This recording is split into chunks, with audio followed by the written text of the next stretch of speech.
Rare Music exclusive. I grew up like a savage.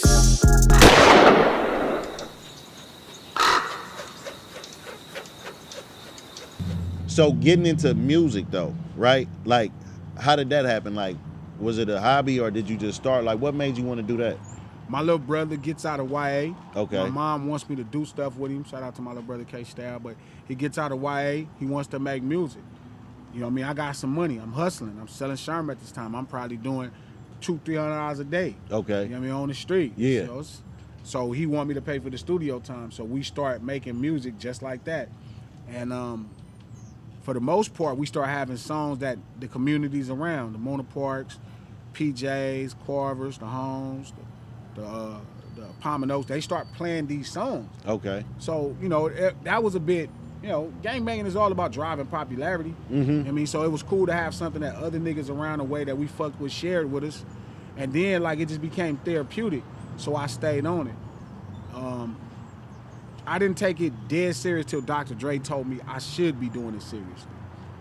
And that's kind of the short of that. You know what I mean? So how did that happen? My older brother, Pooh, his wife, and Dre's sister, Shamika, were really friends. So my older brother knew Dr. Dre. Okay. And one day he just asked me that I want to meet him. And at that time, I was still such a gang member and a drug dealer that I was like, yeah, let's do it.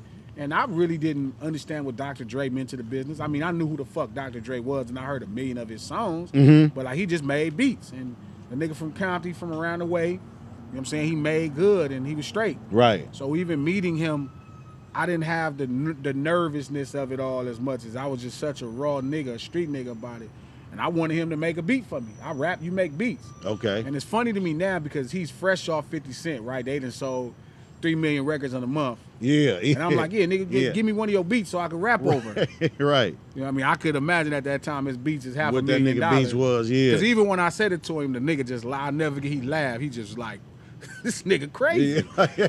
But to his credit, he did nurture it and said, man, you want a music? Like, bring me a record. I'll give you some music. Yeah. He laughed. But he was like, yeah, bring me a record and I'll give you some music to rap over.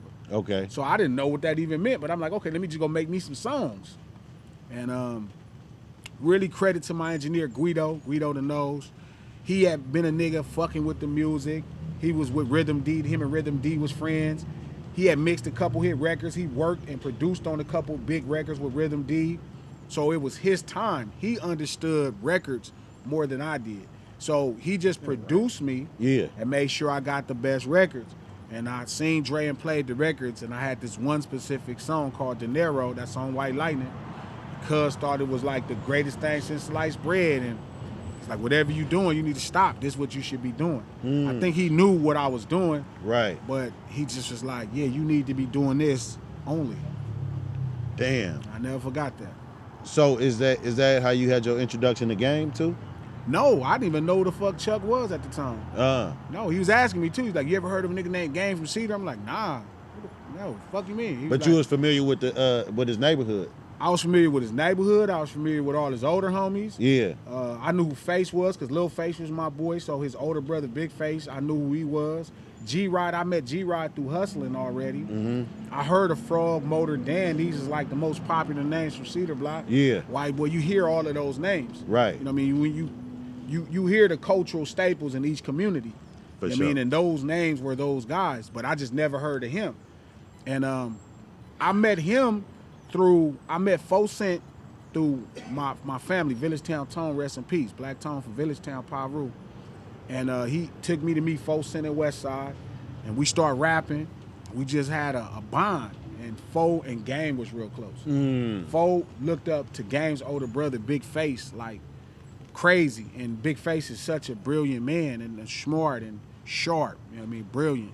So we met each other and we all hit it off. Me and G-Rod already knew each other, and they introduced me to Game, and that was my first time meeting Chuck. Before that, I seen Chuck, he used to hoop at Compton High School. Right. We was already kind of gang banging off the porch and low riding and shit. We went to a game and them niggas was up there. Yeah. So, but I didn't know who Chuck was at the time. You, I didn't mention that earlier too, like, you grew up fucking with old schools too, right? Yeah, to like, this day. And you grew up with the drag racing shit? Yeah, hell yeah. So like, what races was that? So they raced in Compton, In Compton. Mansfield, and Alameda. Okay. There's another street like right near Compton in LA. So would a on rare 125. breed be racing the bikes? Not that type of shit. This fast shit. Shout No, out I'm to the saying is Breeze. it they. I think I've been on that street and they racing bikes over there. Yeah, but they race somewhere different. Okay, There's okay. 135th and Main. They might race. They do race over there. It is by Rare Breeze. That's right around the corner. Okay. That's where the cars race too. Okay. But there was so many other streets, like you Mansfield and Compton, right when you get off the 91 on Wilmington, we race right there. Alameda, which is right behind Compton, where the trucks go, you race right there. 135th and Main, they race right there. They used to, you know what I mean? So Valley has some streets. They've had so many different streets over the years. So you was building shit too? Yeah. And- That was me and my dad's pastime. Okay. That's how my dad raised me, Yeah. fucking with race cars. I was jealous of every nigga who had a daddy that taught him how to work on cars. Yeah. Cause when I started fucking with cars, I feel like I ain't know enough. Like I was paying too many motherfuckers to do too much shit. Like I should know how to do some of this shit. Yeah, and my that's cousin fucked up. dad, you Yeah. know, his Chevelle came off he worked for General Motors. His Chevelle came off the bubble line, wrap. Yeah. yeah. So he got a 454, like, you know, his shit is Sure. stick. Like he know about the motherfucker. And so when they used to tinker with the motherfucker or his mom drive it and it stopped, just pull over, don't let nobody touch it. You know, the motherfucker got the locks on the Yeah. hood. So I always like, man, I wish my daddy had a couple cars, but he ain't saved them motherfuckers. He was getting high That's and what wrecking them and Cancel shit. These Nuts is all about. Okay. You know what I mean? Like that type of masculinity. Yeah. Like these niggas can't change a tire. Nigga want Right. a Ferrari and can't change his Right, tire. right. These niggas want all this and can't do nothing. Man, with that's funny as shit. I'm gonna show you me and Sway just caught a flat and we changed the tire and everybody's like, why y'all ain't waiting for AAA? Like it. Nigga from Oakland. Nigga. what they say, 150 minutes and we Yeah. sitting in a Dubs No out here chance. like we gone. Like Yeah. we finna change this shit and we out of here. But that's what it's all about. That really bringing back a masculine energy. Douche Mac, Joey Westside, the LA Giants. You know what I mean? That's what make them niggas dope. Like Right. we the same. We into that being men and shit. Right, Really, like a right. man's man. Right. And that's really the cornerstone of street culture anyway. Yes, sir. So that's why hip hop is all about being a man's man. Yes, sir. There's a lot of confusion with these niggas wearing dresses and They painting their forgetting nails it, and, yeah. they can't make it work. That's That's real. because there's no big brother in the room or no OG in the room saying like, hey, that's some bitch shit. Right. I mean, Right. I don't know. I don't think no nigga around and tell them, hey, that's some bitch shit. That's real shit, You know bro. what I mean? That's real shit. It ain't enough of that at all. I Yeah. always say that. And it leads to niggas not saying what's on their mind, Yeah. which leads to niggas doing gay ass Behaving like women. Yeah. Let me not But- say but- that. but Let me listen, not say that. I'm tired of gay people trying to. I'm tired of gay people. This had nothing. When we say gay ass shit, we're not talking about homosexual Yeah, we men. ain't talking about y'all. We Like talking about niggas who act like women. yeah, exactly. And it just happened to correlate that gay Right. people take dick like women. yeah, exactly. They just correlate, but it's not about gay people. Cause I know some gay people that's men. Right. I got some dudes that helped me in my career. That's men. Right. You know what I mean? So again, you can't make yourself the star of the event because the word is there. Like Right. it don't mean that. Yeah, like nobody saved my gay cousins when we used to be like, so when we used to say that crazy shit around them. Yeah, you gotta know have what I'm saying? hands, They nigga. gay as hell. You like, had to yeah, have some hands, He gon' nigga. fire on Swallow your somebody. Yeah, motherfucking ass. yeah, You know what I mean? exactly. So we say gay ass shit is not in reference to homosexual. It's in reference into men acting like girls. Exactly. Niggas act like straight men Yeah. portraying some gay shit. Some Yeah. gay shit, and then it always leads to extra shit. That's why I say, like, in rap, all this shit that be happening with all these people, and it be too much extra shit instead of nigga cutting the chase and say, this how I feel. Because you got to be a man to walk up to another man and tell him how you feel in his True. face. True. Like I tell niggas exactly how I feel. Niggas are, Yeah. Yeah. yeah. And True. if you don't accept it, you can step outside and dance. Right, You right. know what I mean? But it's hard for people that don't pride themselves in being men, being accountable. Because there's this weird space. I get it. The average person who grew up in street urban culture or who heard about street urban culture don't understand the root of what's driving it. Accountability through masculinity. Saying what you say and being willing to stand up and deal with whatever you Right, said. right. Right. That's why nobody likes snitching. It's not some silly rule, blah blah blah. It's like, nigga, if you did something and I did something, don't tell on me to get yourself out of trouble. Right. Be accountable. Be Deal accountable. with your own shit. That's the key to masculinity. Come on, man. But again, you asking a bunch of niggas who can't articulate the point. So you got a bunch of niggas like, well, this nigga no, shut up. This nigga's on dope. He don't know nothing. Right, right, Feel me? I'ma tell you. right. So that's what drives hip hop too, being a man's man. That's what drives hip hop from the first day with Melly Mel and them being a man's man. As far as when the record's coming out, that's the thing. And I'm not finna let these niggas feminize it unless they got a vagina. Right, You know what I mean? I'm not finna let these niggas feminize it. right. Like only females can feminize it. You niggas cannot start. You niggas cannot do that. You know, hip hop is America's last hope, bro. Man, I always say that. I just left Japan and it really made me feel like that. I'm just looking at, I'm like, all of this shit, these motherfuckers is getting perms in their hair to have afros. These niggas is dressing like us, doing whatever they can. There's niggas in there in full khaki suits. Motherfuckers who got low riders. There's motherfuckers who got fast and furious cars. Yeah. There's motherfuckers who got, I seen Chevys. I seen niggas with Suburban. Niggas look like Nelly. Yeah. But it's us. It's us. I say only food and hip hop make the world come together. Yeah. And sports. Yeah. Ain't no other shit that. So I'm looking at all the influence, even at a basketball game. I'm like, they playing all of these songs that they don't know what the fuck these people are saying. But it feels right because it's basketball. Yeah. Well, it's all us. It's us. It's all the culture. You know what I'm saying? The Cali Day in Atlanta, that shit was great. Man, I've been missing it, man. But I heard about Shout it. out to Cali Yeah. Day. Shout out to the A. Yeah. Yeah. But I'm saying, nigga, this is the wild, wild west. We the cowboys, man. We the token gem of black culture in America. Like, whether we understand it or not, man, people love us. This California shit that we do. But we also got to be careful with letting other niggas represent it, because the problem with hip hop is, and this has been my point, and people don't get it, hip hop represents the ghetto. And people gonna start thinking black people behave this way if we let other people represent it incorrectly. Man. So that's why I've been like stopping it, like, bro, that guy is not hip hop. It's not because I don't enjoy this person's talent, or I don't think this person is talented, or I don't fuck with them. That paint your nail shit ain't what we do in no ghetto. I don't give a fuck if it's the Bucks, Milwaukee, Philly, New York, Bankhead, wherever a ghetto at, that ain't what we do. That represents that artist, but it just happened to be in hip hop. The culture it's hip hop speaks for a culture of people. It's not just music. So it's like it's not like rock where you think Aerosmith represents, Kiss represents all of New York, Right, or Metallica represents all of LA. You don't think that because they represent themselves. But if you see Yachty doing it, you think he represents the next generation of Atlanta, because hip hop is the main and last genre that the culture is first and then the music is second. Mm-hmm.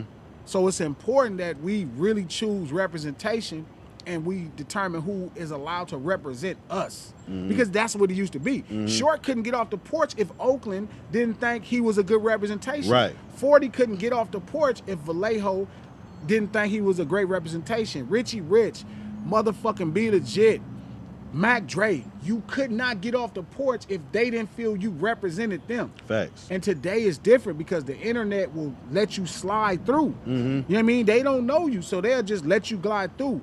The street used to have to carry you into position. That's changed now. Now the internet and people who don't know you can carry you in a position. So we got to be really more selective. Just like I tell my homeboys when they be putting random niggas on. Man, this 7th Street shit, bro. If a nigga do one thing, like, it's a lot of power in all of this street culture. If you let one nigga bang the hood, he could create a war. Man. You know what I mean? It's so many gangs that started with off-brand niggas who didn't grow up in the community, and they kicked off wars that have caused lives. So the same thing with hip-hop. Like, this shit can go to Japan because these people fell in love with the street urban culture of us. Don't let no nigga fuck it up, because it'll cut out the next generation, and it'll be rock and roll, where eventually you just have all white folks represent. And that's what they trying to do. They trying to dumb it down, right? Take And the just make it masculinity music. out of it, Yeah. make it music, take the cadence even out of rap, right? Sure. We take the cadence out of rap so niggas don't rap no more, so it becomes a whatever. It's a blur. right? All lines blurred and niggas just doing whatever. So that's when even when you see, and no disrespect to that, but when you see the festival culture, right? When you see the mosh pits for rappers, it's like that's not our shit, right? But we started adapting to that, jumping in the crowd, doing all that shit. Like that's they shit because we always had like boundaries. Like far as men 6 in our feet, culture, niggas touching, way before niggas COVID. doing 6 feet, man, way- hold we on, 6 bro. feet, Like way you know what I'm before saying? COVID. So it's like But I also don't want to make it like everybody who raps is this. no, So like you do have Uzi, and he's saying I'm a rock star, and he should be respected as that. Right. But that's my point even further. They won't even let this nigga be a rock star, and he telling you he make rock He music make with rock rap. music. You can't tell this little nigga, this black little nigga from Philly, that this ain't rock. Bitch, we made rock. we made rock. So whatever cuz say is rock is rock. I don't give a fuck how many white bands come about. Nigga, if that nigga say he's a rock star, we should respect it. Travis Scott makes this other type of music, rage music. We should respect it and allow him to live in that space. But I'm really careful because I get that they're gonna make them niggas representation of ghettos. And that ain't what they telling you they not. So Right. that's why it's hella important, dog, that, you know, we'll never get rock and roll back. It's just not gonna happen. We're not gonna get none of this other shit back. You'll have these offshoots of 1 or 2 niggas that's excelling in the space, but we gotta keep this a little longer because we know it's gonna get gentrified, no different than Watts and Oakland. But we gotta keep it. Let's get one more generation out the ghetto with this shit. Right. One more. Right. You know what I mean? Let's get one. Let's try to hold it as. Let's keep Miss Johnson in her house, cause one lifetime longer. We know we gonna lose the neighborhood. We know them white folks like, oh, y'all made it look so good. We need to get back in on this. Yeah. We need to get in on this. You know what I mean? Yeah. But let's just hold it a little bit longer. Like people get so mad when I explain Drake is not hip hop, and I'm like, why? Drake is a multi-fucking millionaire. He doesn't need to be fucking us. Right. But let's hold it so we can get one more. Let's get one kid out of Toronto out of the ghetto. Right. We ain't got one kid from Toronto out of the ghetto because we talking about this middle class man who grew up in a Jewish community on television is a representation of their ghetto. Yeah. And he's not. And So no, is he it's cheating not. when he take his game to Memphis and we see him there with his daddy? Is he like saying I was kind of like raised in both places? Well, we know he wasn't technically And he raised in both says places. he's not. He said his pops wasn't even around, but it's not that. It's not. Drake represents all culture. He brought a lowrider to the Bay Bridge, man. Right. That's because he don't know. Right. He's not. I just had this conversation. Yeah, we all know. Yeah. We all know. You know what I mean?